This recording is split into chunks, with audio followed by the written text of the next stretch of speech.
चलिए इसको अब समझ लीजिए। अभी हम लोग मेमोरी के बारे में पढ़ रहे थे, ठीक है। मेमोरी जो होता है वह दो तरह का होता है। कौन कौन?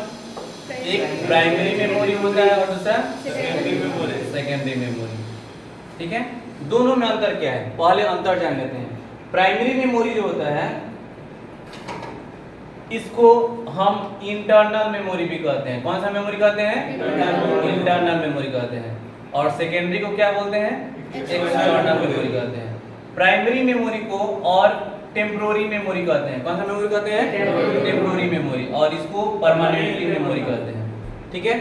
यानी कि प्राइमरी मेमोरी जो है वो आंतरिक मेमोरी है, साथ साथ अस्थायी है। स्थायी नहीं, अस्थायी है, मतलब कि परमानेंटली के लिए डेटा नहीं स्टोर करता है। जबकि सेकेंडरी मेमोरी एक्सटर्नल मेमोरी है और इसको हम परमानेंटली मेमोरी भी कहते हैं। प्राइमरी मेमोरी में कौन कौन सा मेमोरी आता है? तो रैम आता है और रोम आता है। सेकेंडरी मेमोरी में FDIR, CD, DVD और HDD, इसके अलावा भी और भी मेमोरी होता है, ये सब है। यहाँ पे डेटा कुछ समय के लिए स्टोर होता है और यहाँ पे डेटा परमानेंटली स्टोर होता है। इसमें से डेटा अपने आप गायब हो सकता है, अपने आप डेटा क्या होगा? गायब हो सकता है, लेकिन इसमें अपने आप डाटा गायब नहीं होगा। जब तक कि खुद से डिलीट नहीं करेंगे इसमें से डेटा हटेगा नहीं, बस मेरी ना। लेकिन इसमें से डेटा हट जाता है। यह पावर रिक्वायरमेंट करता है डेटा को स्टोर करने के लिए हमेशा, मतलब कि उस डिवाइस में लाइट होना चाहिए, इलेक्ट्रिसिटी होना चाहिए, तभी वो डेटा को स्टोर करेगा। जबकि सेकेंडरी मेमोरी में इलेक्ट्रिसिटी का रिक्वायरमेंट नहीं होता है। कोई दिक्कत यहाँ तक? चलिए अब रैम के बारे में पढ़ लीजिए। सबसे पहले एक चीज जानिए कि कंप्यूटर में परमानेंटली मेमोरी की जगह पे हार्ड डिस्क यूज किया जाता है। क्या यूज किया जाता है? Hard disk. और टेम्पोररी में रैम यूज किया जाता है, ठीक है। हार्ड डिस्क के बारे में आगे विस्तार से चर्चा होगा। फिलहाल अभी ये जानिए कि दोनों का रोल क्या है। जब आप लैपटॉप खरीदने जाते हैं या अपना स्मार्टफोन खरीदने जाते हैं तो आप दो तीन चीज पता करते हैं कि प्रोसेसर कौन सा है, प्रोसेसर पता कर लेते हैं। इसके बाद आप पता करते हैं कि उसका इंटरनल स्टोरेज कितना है, हाँ, और रैम कितना है। तो ऐसा कुछ कॉम्बिनेशन आप देखते हैं ना, 128 GB और 16 GB, ऐसा कुछ देखते हैं ना, या हाँ मान के चलिए। तो ये अब GB और MB एक चीज नया आया है ना, ठीक है। इसको हम आपको आगे क्लास में बता देंगे। फिलहाल इतना जान लीजिए कि यह एक मतलब मेजरमेंट यूनिट होता है। जैसे कोई मास है, द्रव्यमान है, तो उसको नापने के लिए किलोग्राम, ग्राम, क्विंटल, ये सब में मापते हैं ना। कोई लिक्विड का चीज है तो उसको किस में मापते हैं? लीटर में, मिलीलीटर में, ठीक है, या गैलन में मापते हैं। उसी तरह जो अब कोई भी मेमोरी है तो उसमें ऐसा नहीं कि जितना मन उतना डेटा स्टोर कर सकते हैं, उसका भी एक कैपेसिटी होता है कि वह कितना डाटा होल्ड करेगा। और उसी के साइज को हम KB में, MB में, GB में, TB में मापते हैं, ठीक है। मतलब फाइल के साइज, जैसे मान लीजिए कोई वीडियो है तो वह मेमोरी के कितना जगह छेकेगा, समझ में आ रहा है ना। तो उसका एक साइज होता है कि हाँ इतना MB का है, इतना GB का है। कोई दिक्कत? तो ये इसका भी आगे क्लास बताएंगे। फिलहाल हमको यह जानना था कि अगर किसी मेमोरी का रैम जो है 16 GB है और उसका इंटरनल जो है 128 GB है, तो यह दो लोकेशन क्यों है, यह जानना है। एक रैम का लोकेशन अलग क्यों होता है और हार्ड डिस्क का लोकेशन क्यों अलग होता है, दो मेमोरी क्यों अलग रहता है? तो देखिए, प्राइमरी मेमोरी की जगह पे रैम यूज किया जाता है और सेकेंडरी मेमोरी की जगह पे हार्ड डिस्क यूज किया जाता है, जिसको बोलते हैं HDD को फुल फॉर्म में क्या बोलते हैं? हार्ड डिस्क ड्राइव बोलते हैं। क्या बोलते हैं जी? हार्ड डिस्क ड्राइव बोलते हैं। और रैम को रैंडम एक्सेस मेमोरी बोलते हैं, ठीक है। तो देखिए होता क्या है कि जैसे अब मान लीजिए कि अपने स्मार्टफोन से एग्जांपल समझिए। आपके स्मार्टफोन में 128 GB है, आपने क्या किया है कि 100 GB का अलग अलग ऐप इंस्टॉल किया है। कितना GB का जी? 100 GB का। मान लीजिए अगर आपके मोबाइल में 40 प्रोग्राम है, 40 प्रोग्राम का मतलब व्हाट्सएप, मैसेंजर, कोई गेम का है, कोई अलग अलग है, ठीक है। तो सारे प्रोग्राम को आप एक बार में खोल लेते हैं? नहीं, कोई जरूरी नहीं, एक से ज्यादा भी खोल सकते हैं मिनिमाइज करके, मतलब 2 4। लेकिन अगर मान लीजिए 100 अगर एप्लीकेशन है तो 100 एप्लीकेशन एक बार में नहीं खुलेगा। क्यों नहीं खुलेगा? चाहते तो सब खोल सकते हैं। जैसे मोबाइल में अगर मान लीजिए 100 प्रोग्राम है तो 100 प्रोग्राम हम क्यों नहीं खोलते हैं? क्योंकि उतना रैम में कैपेसिटी नहीं होता है। बस में ना, रैम जो मेमोरी होता है ना, एक ऐसा मेमोरी है जहां से डेटा एक्सेस होता है। जहां से डेटा क्या होता है? एक्सेस होता है। अब यूं समझ लीजिए कि अगर कोई बालू का मटेरियल एक जगह रखा हुआ है, अब इसको क्या करना है, कहीं पहुंचाना है, तो आप क्या करेंगे? कुदाल का यूज करेंगे, ठीक है? तो कुदाल में या छेंटी का यूज करेंगे। तो छेंटी में ऐसा नहीं कि सारा बालू हम एक बार में रख लेंगे, एक बार में नहीं रख लेंगे, ठीक है? थोड़ा थोड़ा रखेंगे, लेकिन जितना मतलब इसका स्टोरेज ज्यादा होगा उतना ही हम ज्यादा क्या कर सकते हैं? हाँ, रख सकते हैं, ठीक है?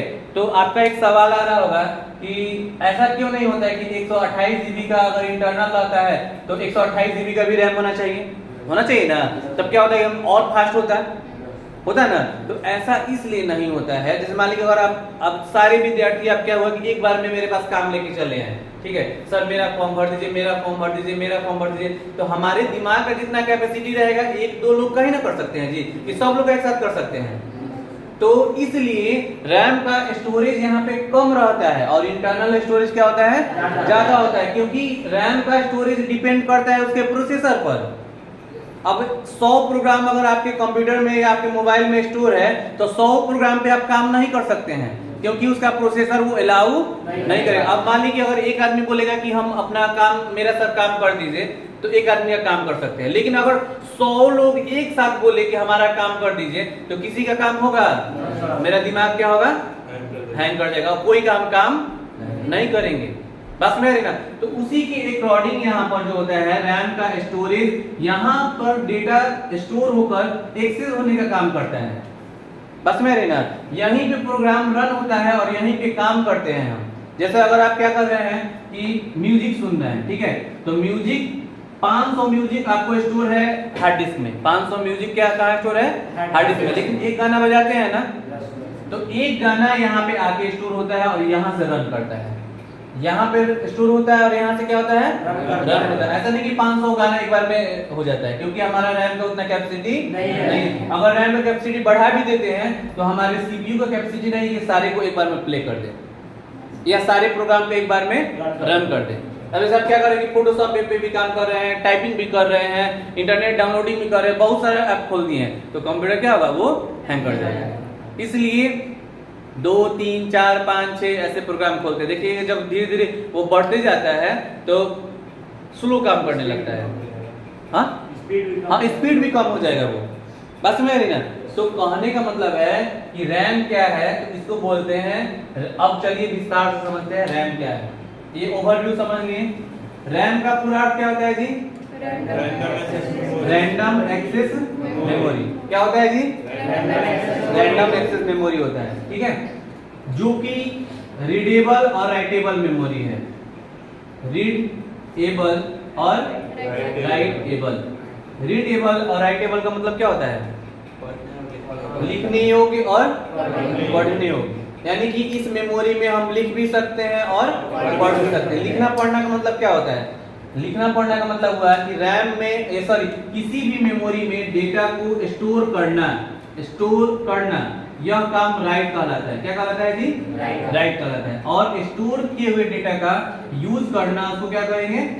रीड कहते हैं। जैसे गाना अगर ऑलरेडी स्टोर है तो बज रहा है, तो राइट का काम हो रहा है कि रीड का काम हो रहा है? रीड का काम हो रहा है। राइट का डाउनलोडिंग करेंगे तो क्या होगा? राइट होगा। जैसे मान लीजिए हम इस बोर्ड, ये स्टोरेज है, इसमें हम लिख कुछ ये सब सेव कर रहे हैं, ये डेटा सेव कर रहे हैं, तो अब ये राइट कहलाएगा। और कोई पढ़ रहा है तो उसको क्या कहेंगे?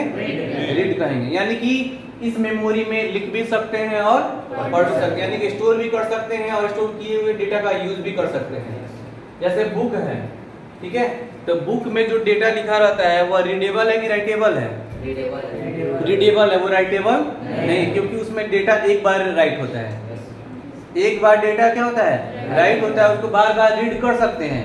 लेकिन राइट नहीं कर सकते हैं। ये हमारा बोर्ड रीडेबल है कि राइटेबल है? दोनों है, रीडेबल भी है और राइटेबल भी। हमारा जो मेमोरी है, मेमोरी कार्ड है, चाहे आपके मोबाइल का मेमोरी है, ठीक है, वो रीडेबल और राइटेबल दोनों है। मन करे तो एक बार में पूरा फुल कर दीजिए, मन करे तो सारा डिलीट कर दीजिए, फिर फुल कर दीजिए, फिर डिलीट कर दीजिए। लेकिन कुछ ऐसा मेमोरी होता है कि एक बार उसमें राइट कर दिया जाता है, उसको बार बार रीड कर सकते हैं, लेकिन राइट नहीं करते हैं। जैसे बुक हो गया, बुक में एक बार आप डेटा स्टोर कर देते हैं तो उसको बार बार पढ़ सकते हैं, जितना मन बार पढ़ेंगे, लेकिन उसमें लिखेंगे नहीं। हमारा जो स्लेट है, स्लेट में रीड करेंगे, राइट करेंगे, रीड करेंगे, राइट करेंगे, दोनों काम करेंगे ना। तो रैम जो है रीडेबल भी है और राइटेबल भी है। कोई दिक्कत यहाँ तक समझ में आ गया ना? इसके बाद चलिए, यह क्या होता है, it require all time power to remain store data, यानी कि इसमें हमेशा इलेक्ट्रिसिटी चाहिए डेटा को स्टोर करने के लिए।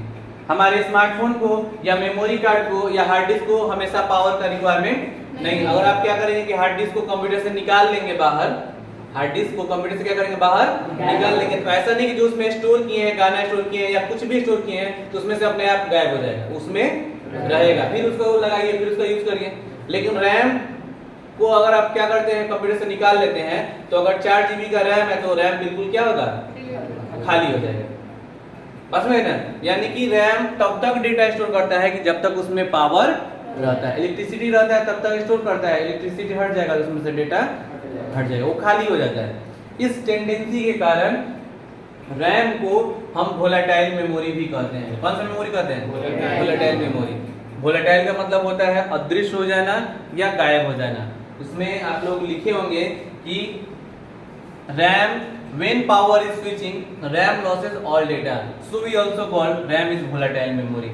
यानी कि पावर जब बंद या चालू होता है तो सारे डेटा को लॉस कर देता है, और इस कारण रैम को वोलेटाइल मेमोरी कहते हैं। यानी कि यहाँ स्टोरेज का इस्तेमाल किया, आप क्या की कंप्यूटर ऑन किए तो जो भी हार्ड डिस्क लगा हुआ है उसमें सारा आपको एप्लीकेशन या प्रोग्राम स्टोर है। तो जब मान लीजिए अगर आप टाइपिंग मास्टर खोलें तो टाइपिंग मास्टर का प्रोग्राम रन करने के लिए कहाँ पे आएगा, रैम, और यहीं स्टोर होकर रन करेगा। बंद कर दीजिएगा तो यहाँ से टाइपिंग मास्टर फिर क्या हो जाएगा, यहाँ से हट जाएगा, इस मेमोरी से क्या हो जाएगा, खाली जाएगा। देखिए अगर आपके स्मार्टफोन में स्क्रीन पर देता है क्लियर रैम का ऑप्शन देता है, जितना प्रोग्राम खोलते जाइएगा वो बढ़ते जाएगा, बढ़ते जाएगा, बढ़ते जाएगा, और जब क्लियर कीजिएगा तो पूरा क्या हो जाएगा, हट जाएगा। देखे है ना ऐसा, ठीक है। यानी कि जो खाली कब होता है, जब प्रोग्राम आपको, ऐसा नहीं कि वो आपके मोबाइल से ही प्रोग्राम हट जाते हैं, मोबाइल से नहीं हटता है, लेकिन रैम से वो क्या होता है, हट जाता है। तो रैम हमको लगता है सबको समझ में आ गया, ठीक है। तो यह वोलेटाइल मेमोरी है, इसको सेमीकंडक्टर मेमोरी कहते हैं। एक और मेमोरी है जो कि अभी नहीं लिखवाया है, नेक्स्ट क्लास में बताएंगे, जिसको बोलते हैं रोम, ROM। इसका फुल फॉर्म होता है रीड ओनली मेमोरी। इसके नाम में इसका डेफिनेशन छिपा हुआ है, रीड ओनली मेमोरी, यानी कि जिस मेमोरी को केवल क्या किया जा सके, पढ़ा जा सके, उसको क्या बोलते हैं, रीड ओनली मेमोरी बोलते हैं, रोम बोलते हैं। इसमें एक बार डेटा स्टोर होता है, बहुत सारा कंप्यूटर का इंफॉर्मेशन है, बहुत सारा मतलब ऐसा सेटिंग है जो कि एक बार स्टोर किया कर दिया जाता है और बार बार इसको रीड कर सकते हैं, लेकिन लिख नहीं सकते इसमें, ठीक है। इसके विषय में नेक्स्ट क्लास में चर्चा होगा। कल आप लोग नहीं हो तो 9 बजे आ जाइएगा, क्योंकि 10 बजे कल हमको कहीं जाना है और कल पढ़ा के छुट्टी भी होगा, ठीक है। तो कल 9 बजे आ जाइएगा।